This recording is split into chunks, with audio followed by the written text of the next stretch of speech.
ಸ್ನೇಹಿತರೆ, ಮಹಾಭಾರತದಲ್ಲಿ ದೈಹಿಕವಾಗಿ ಅತ್ಯಂತ ಬಲಶಾಲಿಯಾಗಿದ್ದವನು ಭೀಮ ಅಂತ ಹೇಳಲಾಗುತ್ತೆ. ಆದರೆ ಭೀಮನಷ್ಟೇ ಬಲಶಾಲಿಯಾದವನು ಬಕಾಸುರ. ಹಾಗಾದರೆ ಈ ಬಕಾಸುರ ಯಾರು?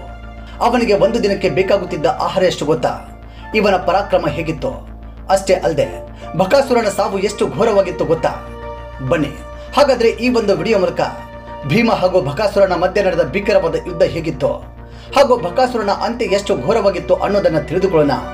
ಆದರೆ ಅದಕ್ಕಿಂತಲೂ ಮುಂಚೆ ನೀವು ಇನ್ನು ನಮ್ಮ ಚಾನಲ್ ಸಬ್ಸ್ಕ್ರೈಬ್ ಮಾಡಿದ್ರೆ ಸಬ್ಸ್ಕ್ರೈಬ್ ಮಾಡಿ ಹಾಗೂ ಈ ವಿಡಿಯೋದಲ್ಲಿರುವ ಮಾಹಿತಿ ನಿಮಗೆ ಇಷ್ಟವಾಗಿದ್ರೆ ಈ ವಿಡಿಯೋಗೆ ಒಂದು ಲೈಕ್ ಕೊಟ್ಟು ಶೇರ್ ಮಾಡಿ. ಸ್ನೇಹಿತರೆ, ಪಾಂಡವರ ಅರಮನೆಯನ್ನು ನಿರ್ಮಾಣ ಮಾಡುವ ಸಂದರ್ಭದಲ್ಲಿ ಬೆಂಕಿಗೆ ಹೆಚ್ಚು ದಹನವಾಗುವಂಥ ವಸ್ತುಗಳನ್ನ ಬಳಸಿ ನಿರ್ಮಾಣ ಮಾಡಲಾಗುತ್ತೆ.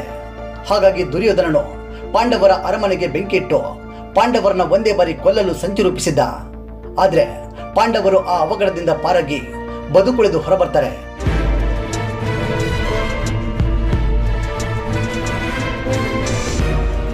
ನಂತರ ಕುಂತಿಯ ಸಲಹೆಯಂತೆ ಪಾಂಡವರು ಜೀವಂತವಾಗಿರುವ ವಿಷಯ ದುರ್ಯೋಧನಿಗೆ ಗೊತ್ತಾಗೋದು ಬೇಡ ಅನ್ನೋ ಉದ್ದೇಶದಿಂದ ಕಾಡಿನಲ್ಲಿ ಕೆಲ ದಿನಗಳವರೆಗೆ ವಾಸವಾಗ್ತಾರೆ.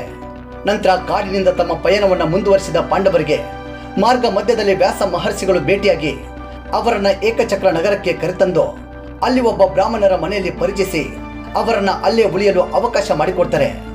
ಈ ರೀತಿ ಪಾಂಡವರು ಅಲ್ಲಿ ಬ್ರಾಹ್ಮಣರ ವೇಷವನ್ನು ಧರಿಸಿ ಜೀವನವನ್ನ ಸಾಗಿಸ್ತಾ ಇದ್ರು. ಪಾಂಡವರು ಏಕಚಕ್ರ ನಗರದಲ್ಲಿದ್ದಾರೆ ಎಂಬ ಸುದ್ದಿ ದುರ್ಯೋಧನನಿಗೆ ತಿಳಿದಿರಲಿಲ್ಲ.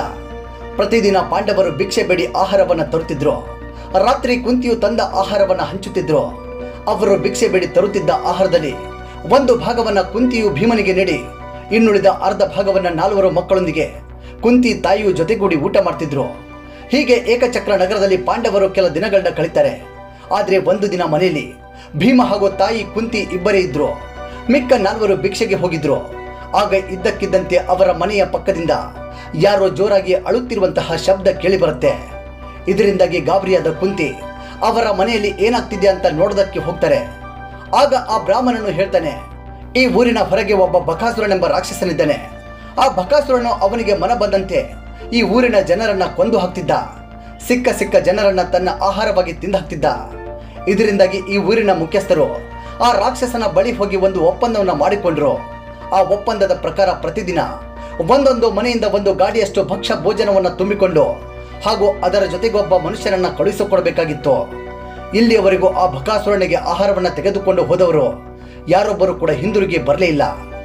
ಒಂದು ವೇಳೆ ಪ್ರತಿದಿನ ಅವನಿಗೆ ಆಹಾರವನ್ನು ತೆಗೆದುಕೊಂಡು ಹೋಗೋದನ್ನು ನಿಲ್ಲಿಸಿದರೆ ಆ ಬಕಾಸುರ ರಾಕ್ಷಸ ನಮ್ಮ ಊರಿನ ಜನರಿಗೆ ತನ್ನ ಮನ ಬಂದಂತೆ ಕೊಂದು ತನ್ನ ಆಹಾರವಾಗಿ ತಿಂದು ಹೋಗ್ತಾನೆ. ಹಾಗಾಗಿ ಪ್ರತಿದಿನ ಯಾರಾದರೂ ಒಬ್ರು ಹೋಗಲೇಬೇಕಾಗಿದೆ. ಇಂದು ನಮ್ಮ ಸರದಿ. ನಾನೊಬ್ಬ ಬಡವ. ನಾನು ಊಟವನ್ನು ತೆಗೆದುಕೊಂಡು ಹೋದರೆ ಮನೆಯ ಜವಾಬ್ದಾರಿಯನ್ನು ಹೊರುವವರು ಯಾರೂ ಇಲ್ಲ.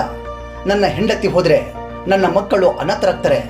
ಹಾಗಾಗಿ ನಾವೆಲ್ಲ ಸೇರಿ ಹೋಗಲು ನಿರ್ಧರಿಸಿದ್ದೇವೆ ಅಂತ ತುಂಬಾ ದುಃಖದಲ್ಲಿ ಆ ಬ್ರಾಹ್ಮಣ ಕುಂತಿಯ ಬಳಿ ಹೇಳಿಕೊಳ್ತಾನೆ. ಇದನ್ನ ಕೇಳಿದ ಕುಂತಿಯ ಮನಸ್ಸಿಗೆ ತುಂಬಾ ಬೇಜಾರಾಗತ್ತೆ. ಆಗ ಕುಂತಿಯು ಹೇಳ್ತಾಳೆ, ನೀವು ಆ ರಾಕ್ಷಸನ ಬಳಿ ಹೋಗುವ ಅವಶ್ಯಕತೆ ಇಲ್ಲ. ಇಷ್ಟು ದಿನ ನೀವು ನಮ್ಮನ್ನ ಆಶ್ರಯ ನೀಡಿದ್ದೀರಾ. ನಿಮ್ಮ ಸಹಾಯಕ್ಕೆ ಎಂದೆಂದಿಗೂ ನಾವು ಚಿರಋಣಿಯಾಗಿರ್ತೀವಿ. ಹಾಗಾಗಿ ಇಂದು ನಿಮ್ಮ ಬದಲಾಗಿ ಆಹಾರವನ್ನು ತೆಗೆದುಕೊಂಡು ನನ್ನ 5 ಮಕ್ಕಳಲ್ಲಿ ಒಬ್ಬ ಮಗ ಹೋಗುತ್ತಾನೆ. ನೀವು ನಿಶ್ಚಿಂತೆಯಿಂದ ಇರಬಹುದು. ನನ್ನ ಮಕ್ಕಳು ಸಾಮಾನ್ಯರಲ್ಲ, ತುಂಬಾ ಬಲಶಾಲಿಗಳು. ಅದರಲ್ಲೂ ನನ್ನ ಮಗ ಭೀಮನಿದ್ದಾನಲ್ಲ, ಅವನು ತುಂಬಾ ಶಕ್ತಿಶಾಲಿ. ಅವನು ಆ ರಾಕ್ಷಸನಿಗೆ ಸರಿಯಾಗಿ ಬುದ್ಧಿ ಕಲಿಸುತ್ತಾನೆ ಅನ್ನೋ ನಂಬಿಕೆ ನನಗಿದೆ. ನೀವು ಆಹಾರವನ್ನು ಸಿದ್ಧಪಡಿಸಿ ಸಾಕು ಅಂತ ಹೇಳಿ ಕುಂತಿ ಮನೆಗೆ ಬಂದು ತನ್ನ ಮಗ ಭೀಮನಿಗೆ ವಿಷಯವನ್ನ ತಿಳಿಸ್ತಾರೆ. ಭೀಮನಿಗೆ ಗಾಡಿಯಷ್ಟು ಊಟ ಅಂದ ತಕ್ಷಣ ಬಾಯಲ್ಲಿ ನೀರು ಚಿಮ್ಮಿ ಬಂತು. ಹಾಗೆ ರಾಕ್ಷಸನ ಜೊತೆ ಯುದ್ಧ ಅಂದ ತಕ್ಷಣ ಭೀಮನು ತುಂಬಾ ದಿನದಿಂದ ಯುದ್ಧ ಮಾಡದೇ ಇರುವುದರಿಂದ ತುಂಬಾ ಸಂತಸಗೊಂಡು ಹಿಂದೆ ಮುಂದೆ ನೋಡದೆ ಒಪ್ಪಿಕೊಳ್ತಾನೆ. ನಂತರ ಎಂದಿನಂತೆ ಒಂದು ಗಾಡಿಯಷ್ಟು ಭಕ್ಷ್ಯ ಭೋಜನವನ್ನು ತುಂಬಿಕೊಂಡು ಭೀಮನು ಆ ಬಕಾಸುರನೆಂಬ ರಾಕ್ಷಸನನ್ನ ಭೇಟಿಯಾಗಲು ಹೋದನು. ಆದರೆ ಮುಂದೆ ಸಾಗುತ್ತಾ ಬಕಾಸುರನು ದೂರದ ಕಾಡಿನಲ್ಲಿ ಇದ್ದ ಕಾರಣ ಭೀಮನಿಗೆ ದಾರಿ ಮಧ್ಯದಲ್ಲಿ ಹಸಿವಾಗತ್ತೆ. ಅದರ ಜೊತೆಗೆ ಗಾಡಿಯಲ್ಲಿದ್ದ ತಿಂಡಿ ತಿನಿಸುಗಳ ಪರಿಮಳದಿಂದ ಭೀಮನ ಬಾಯಿಂದ ನೀರು ಬರಲು ಪ್ರಾರಂಭವಾಗುತ್ತೆ. ಈ ಎಲ್ಲ ಆಹಾರವನ್ನ ನಾನೇ ತಿಂದರೆ ಹೇಗೆ ಅನ್ನೋ ಯೋಚನೆ ಕೂಡ ಭೀಮನಿಗೆ ಬಂತು. ಯಾಕಂದ್ರೆ ಭೀಮನು ಹೊಟ್ಟೆ ತುಂಬ ಊಟ ಮಾಡಿ ತುಂಬಾ ದಿನಗಳೇ ಕಳೆದು ಹೋಗಿತ್ತು. ಆದರೂ ಕೂಡ ಭೀಮನು ಇನ್ನೂ ಸ್ವಲ್ಪ ಮುಂದೆ ಸಾಗಿ ಗಾಡಿಯಿಂದ ಇಳಿದು ಆ ಬಕಾಸುರ ರಾಕ್ಷಸನನ್ನ 3-4 ಬಾರಿ ಜೋರಾಗಿ ಕೂಗು ಹಾಕ್ತಾನೆ. ಆದರೆ ಆ ಕಡೆಯಿಂದ ಯಾವ ಶಬ್ದವೂ ಕೇಳಿ ಬಂದಿಲ್ಲ. ಹಾಗಾಗಿ ಭೀಮ ಗಾಡಿಯಲ್ಲಿದ್ದ ಆಹಾರವನ್ನು ತೆಗೆದುಕೊಂಡು ಸಂತಸದಿಂದ ಒಂದೊಂದೇ ತಿನ್ನಲು ಪ್ರಾರಂಭಿಸಿದನು. ಆಗ ಬಕಾಸುರನು, ಇಷ್ಟೊತ್ತಾದರೂ ಆಹಾರವನ್ನು ತೆಗೆದುಕೊಂಡು ಯಾರೂ ಬಂದಿಲ್ಲಲ್ವಾ, ಈ ಮನುಷ್ಯರಿಗೆಲ್ಲೋ ನನ್ನ ಮೇಲಿರುವ ಭಯ ಕಡಿಮೆ ಆಗಿರಬಹುದು ಅಂದುಕೊಳ್ಳುತ್ತಾ ಊರಿನ ಕಡೆ ಹೆಜ್ಜೆ ಹಾಕುತ್ತಾ ಹೋಗುತ್ತಾನೆ. ಆಗ ದಾರಿಯಲ್ಲಿ ಕುಳಿತ ಭೀಮ ಆಹಾರವನ್ನು ತಿನ್ನೋದನ್ನ ಕಂಡ ಬಕಾಸುರನು, ಯಾರು ಈ ನರಮನುಷ್ಯ ನನ್ನ ಆಹಾರವನ್ನು ತಿಂದು ಹಾಕುತ್ತಿದ್ದಾನಲ್ಲ, ಇವನಿಗೆಷ್ಟು ಧೈರ್ಯ ಇರಬಹುದು ಅಂತ ಕೋಪದಿಂದ ಜೋರಾಗಿ ಘರ್ಜಿಸ್ತಾನೆ. ಆದರೆ ಭೀಮ ಹಿಂದಿರುಗಿ ನೋಡಲೇ ಇಲ್ಲ. ಭೀಮನ ಪೂರ್ತಿ ಗಮನ ಆಹಾರದ ಮೇಲಿತ್ತು. ಇದರಿಂದಾಗಿ ಬಕಾಸುರನ ಕೋಪ ಇನ್ನಷ್ಟು ನೆತ್ತಿಗಿರುತ್ತೆ. ನಂತರ ಬಕಾಸುರ ಭೀಮನ ಬೆನ್ನಿನ ಮೇಲೆ ಜೋರಾಗಿ ಪ್ರಹಾರ ಮಾಡಲು ಪ್ರಾರಂಭಿಸ್ತಾನೆ. ಆದರೆ ಭೀಮ ನಗುತ್ತಲೇ ಊಟ ತಿಂತಿದ್ದ. ಹೀಗೆ ತಿನ್ನುತ್ತಾ ಗಾಡಿಯಲ್ಲಿದ್ದ ಎಲ್ಲ ತಿಂಡಿ ತಿನಿಸುಗಳು ಭೀಮ ಪೂರ್ಣಗೊಳಿಸ್ತಾರೆ. ನಂತರ ಭೀಮನು ಮೇಲೆದ್ದು ಬಕಾಸುರನ ಮೇಲೆ ಪ್ರಹಾರ ಮಾಡಲು ಪ್ರಾರಂಭಿಸ್ತಾರೆ. ಆದರೆ ಭೀಮನು ಬಕಾಸುರನನ್ನ ಕೊಲ್ಲೋದು ಅಷ್ಟು ಸುಲಭವಾಗಿರಲಿಲ್ಲ. ಯಾಕಂದ್ರೆ ಬಕಾಸುರ ಕೂಡ ಅಷ್ಟೇ ಶಕ್ತಿ ಪರಾಕ್ರಮಿಯಾಗಿದ್ದ. ಹೀಗೆ ಅವರಿಬ್ಬರ ಮಧ್ಯೆ ತುಂಬಾ ಹೊತ್ತು ಯುದ್ಧ ನಡೆಯುತ್ತೆ. ನಂತರ ಭೀಮ ದೊಡ್ಡ ಮರವೊಂದನ್ನು ಎತ್ತಿಕೊಂಡು ಬಕಾಸುರನ ಮೇಲೆ ಪ್ರಹಾರ ಮಾಡಲು ಪ್ರಾರಂಭಿಸ್ತಾನೆ.